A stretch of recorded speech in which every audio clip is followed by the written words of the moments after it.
वारंवार 2-3 वेळा आरोप केला की नाथाभाऊंनी नॅशनल हायवेसाठी जमीन 2 वर्षामध्ये खरेदी केली. त्याचे पुरावे माझ्याकडे आहेत. नॅशनल हायवे जातो आहे आणि त्यासाठी भूमीचे संपादन होऊन पैसे मिळतील या हेतूने ही जमीन घेतली असा त्याचा उद्देश होता. वारंवार असे फेकणाऱ्या गोष्टी गिरीश महाजन करत असतात. यापूर्वी सुद्धा त्यांनी म्हटलं होतं की आमच्या कोथळी गावचे सरपंच जरा ग्रामपंचायत बघा कुणाची आहे ती. ग्रामपंचायत नाथाभाऊचीच आहे आणि आजची नाही आहे. जवळजवळ 35-37 वर्षापासून ग्रामपंचायत सतत माझ्या ताब्यामध्ये आहे आणि ग्रामपंचायतीचे सरपंच जे गेल्या अनेक 15-16 वर्ष झाले नारायणराव चौधरी इथं तुमच्या समोर बसलेले आहे. म्हणजे दिशाभूल करायची, फेकायचं लोकांसमोर. गावामध्ये आमची संस्था आहे आणि आजची नाही आहे. 30-35 वर्ष सहकारी संस्था असेल, डेअरी असेल, सरपंच असतील, 35-40 वर्षापासून आमचे आहे.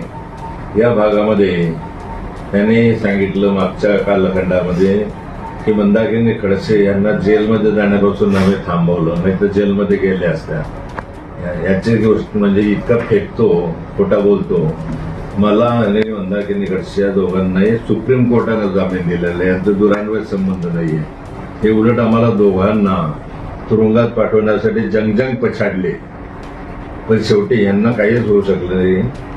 आम्हाला जामीन मिळाला तो सुप्रीम कोर्टातनं मिळाला आणि देशभरामध्ये असे एकमेव 2 व्यक्ती होत्या की ज्यांना ईडीच्या माध्यमातून अटक न करता जामीन मिळाला.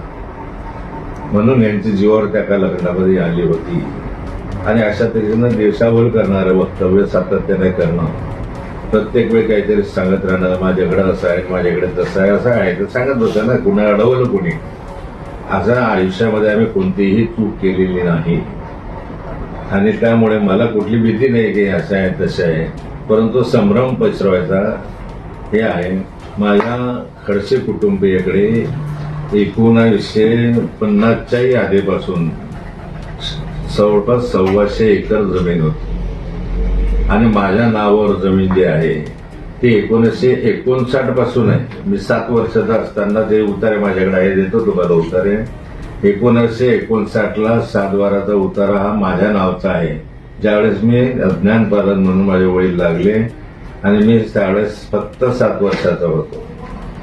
आम्ही गिरीश महाजनांसारखे एखाद्या पेन्शनर शिक्षकाचे चिरंजीव नाही, एका जमीनदाराचा चिरंजीव आहे आणि त्यामुळे या ठिकाणी पैसे घेण्यासाठी केलं असतं नाही. उलट गिरीश महाजनाने धरणाखाली धरण होत आहे म्हणून त्या धरणाखालची जमीन घेतली आणि शासनाकडून पाटबंधारे मंत्री असतानाच्या कालखंडामध्ये जवळपास एका याचे 9.5 कोटी आणि दुसऱ्या याचे 6 कोटी अशा 15 कोटी हडप केले, जमीन केली.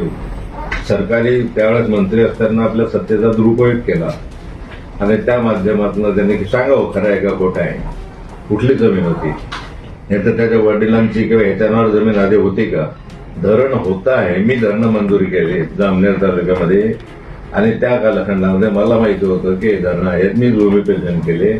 त्या कालखंडामध्ये ह्याने जमीन घेतली आणि मग त्याच्यावर कोट्यावधी रुपये त्याच्यात फळझाडं वगैरे लापून कोट्यावधी रुपये घेतले.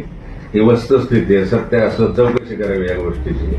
आणि मग आपलं ठेवायचं झाकून आणि दुसऱ्याचं काय म्हणतात ते पाहायचं वाकून ही प्रवृत्ती गिरीश बरी नाही आहे. तुम्हाला लागलं ते उतारे बघायला या. इथं 1959चे उतारे आहे. त्यावेळेस हा तालुका सुद्धा झालेला नव्हता. मुक्ताई नगर तालुका नव्हता. एडलाबाद पेठा होता त्यावेळेस. तेव्हापासून जमीन आम्ही वडिलोपार्जित आमच्याकडे इस्टेट आहे असं नाही आहे. म्हणजे या पेन्शनधारी गिरीश महाजनांकडे वडिलांकडे त्यांचे वडील शिक्षक होते, भाड्याच्या खोलीत राहत होते. गिरीश महाजन भाड्याच्या खोलीत राहत होता. आमदार होईपर्यंत भाड्याच्या खोलीत राहत होता आणि इथे कोट्यावधी रुपयाची मालमत्ता एकाएकी आली कसून कुठून आली मालमत्ता? हा चमत्कार झाला की एकाएकी एवढी प्रॉपर्टी आल्याचा खुलासा केला पाहिजे.